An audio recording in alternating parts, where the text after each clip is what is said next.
ugu yaraan 200 oo qoys ku dhaqan magaalada Laascaanood isaguna jira agoon iyo waliba dadka danyarta ah ayaa la soo gaarsiiyay deeq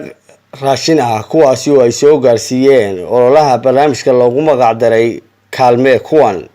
kuwaasi oo horumar ka caayay suxufi samafale Cabdimaalik Muuse Coldoon oo isagu ka hadlay deeqdan ay ku wareejiyeen dadka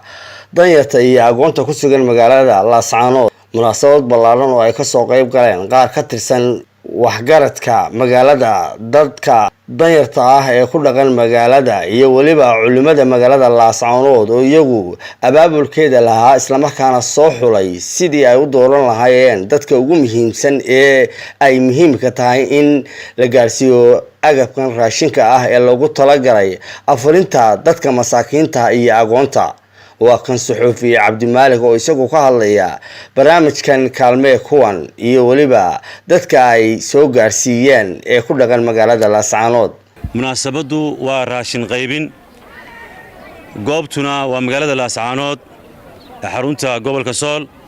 goortuna waa 16 Ramadaan 1442 hijriya oo ku beegan 18 bisha Afraad 2021 tirada qoysaska maanta ka faa'iideysanaya raashinkani waxa ay gaadhayaan 200 oo qoys oo isugu jira agoomo iyo dad kale oo danyar ah qadarka iyo qaybaha kala duwan ee raashinka aanu halkan ku qaybinayno waa 3 shub oo ah sonkor iyo daqiiq iyo waa 3 shub oo kala ah sonkor iyo daqiiq iyo bariis iyo caagad saliida iyo kartoon timira inta weeye raashinka aanu halkan ku qaybinayno biidnillaahi kariim yaa bixiyay sadaqadaas khayrkaas yaa dadka danyarta ku kaalmeeyay waxa ku kaalmeeyay dad sadaqaysanaya oo helo khayr ah oo doonaya dadkooda walaalaha ah inay ramadaantan ay garab siiyaan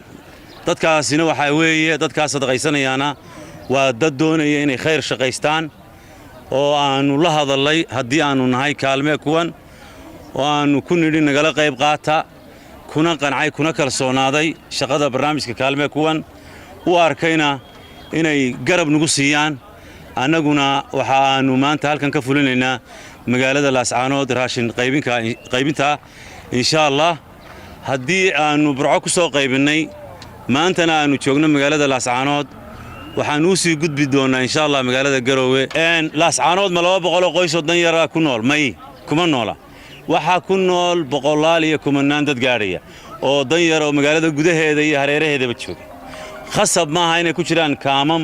ama xiriiq xuntiya kuma jiraan waxay ku jiraan daaraha inaga agdhow bay ku jiraan imika dad baa dibadda taagan aanu gaadhin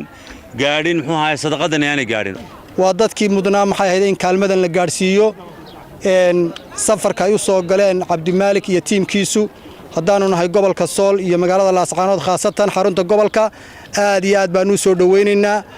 waxaanu leenahay waad asiibteen samafale gobolada kale iyo inaad naga sii gudubtaan iyo inaad ku xagga ku soo qaybisaan intaba Ilaahay subxaanahu wa ta'aala baan idinku mahad celinaynaa in Ilaahay miisaanka xasanaadkiina idinku daro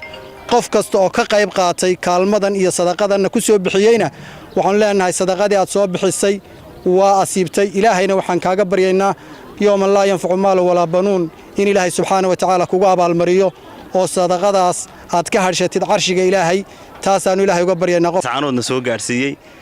musaacadaadkan si loogu qaybiyo dadka fuqarada ah